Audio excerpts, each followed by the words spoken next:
Cockroach જનતા party આ નામ બધાએ સાંભળ્યું જ હશે, પણ ઈ માયલું સંગઠન આપણા ગુજરાતમાં નહોતું. તો એ જ બાબતનું સંગઠન આપણા ગુજરાતમાં ઊભું કરવા માટે છે આજે જે કોકરોચ જનતા પાર્ટી ગુજરાતનું જે લોન્ચિંગ કરી રહ્યા છીએ.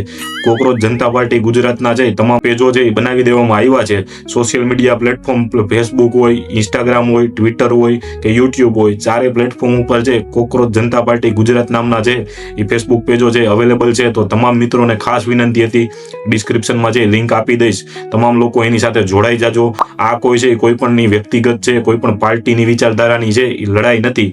આ છે દેશના યુવાનોએ જે ઊભી કરેલી એક ક્રાંતિની લડાઈ છે, એક ચળવળ છે. જેમ ગાંધી બાપુ જે આંદોલન કરતા, સત્યાગ્રહ કરતા અને પોતાનો હક લેતા, એમાં આ છે હક માગવાની, પોતાનો ન્યાય માગવાની અને દેશમાં થઈ રહેલા અન્યાય પ્રત્યે જે જાગૃત થવાની જે લડાઈ છે, એમાં જેમ આખા દેશનો યુવાન જે જાગ્યો છે, એમ ગુજરાતના યુવાનો પણ જાગે એ હેતુથી છે આ તમામ પ્લેટફોર્મ છે એ બનાવવામાં આવ્યા છે.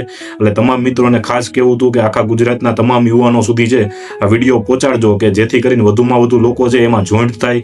આ ઉપરાંત છે તમામ મિત્રોને એક વિનંતી એ પણ હતી, તમને ક્યાંય પણ એવું લાગતું હોય કે અન્યાય થઈ રહ્યો છે તો એનો વિડીયો બનાવી આ પ્લેટફોર્મમાં છે એ મેસેજ કરજો. અથવા તમને ક્યાંય પણ મુશ્કેલી જણાય, કે તમને એવું લાગે કે અહીંયા છે પેટ્રોલની લાઈનની મુશ્કેલી છે, અહીંયા પેપર ફૂટવાની મુશ્કેલી છે, અથવા તો અન્ય કોઈ પણ મુશ્કેલીમાં તમે જણાવો, તો એ બાબતનો કાંઈ પણ વિડીયો કે તમારી પાસે તમારો જે સંદેશ હોય એ આ પેજ સુધી જઈ મોકલજો. તો પેજમાં છે આપણે શક્ય છે ત્યાં સુધી બધાની છે એ રજૂઆતો સાંભળીને રજૂઆતો છે પેજમાં લેવાની ટ્રાય કરશી. તો એના માટે છે આ ફેસબુક એકાઉન્ટ, ઇન્સ્ટા એકાઉન્ટ છે એ બનાવી દેવામાં આવ્યા છે. તો તમામ મિત્રોને ખાસ વિનંતી હતી, ગુજરાતમાં પણ છે આજે દેશના યુવાનો જાગ્યા છે, એમ ગુજરાતના યુવાનો જાગે એ હેતુથી છે આ પેજો છે એ બનાવવામાં આવ્યા છે. તો તમામ મિત્રો છે વધુમાં વધુ લોકો સુધી છે આ વિડીયો શેર કરજો અને વધુમાં વધુ લોકો સુધી છે આ પેજોને છે એ પહોંચાડજો. ધન્યવાદ. જય હિન્દ, જય ભારત.